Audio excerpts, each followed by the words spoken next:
Една недела откако инспекторите го прочешлаа теренот во кочанските магазини и складишта и оттаму земаа примероци од орис и ги дадоа на испитување. Резултатите открија дека две мостри покажале позитивни на ГМО. Мострите се испратени во Германија во лабораторија за ГМО за да се потврди резултатот и да се види во колкав процент е застапено ГМО. Во едниот од магазините во кој се откриени новите количини на ГМО имало 80 тони ориз, а во другиот 8 тони, но од 3 различни сорти, од кои само една е позитивна на ГМО. Откако ќе се знаат резултатите од суперанализата, инспекторите ќе одлучат дали ќе се уништува тој ориз со ГМО или не.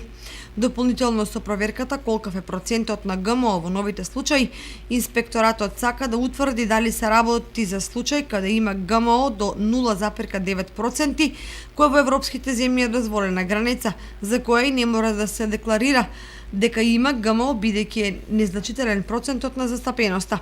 Паралелно, во владината процедура се измените на регулативите и за 10 дена и кај нас се очекува да важи дозволен праг од 0,9% за ГМО, како што е во повеќето земји во Европа.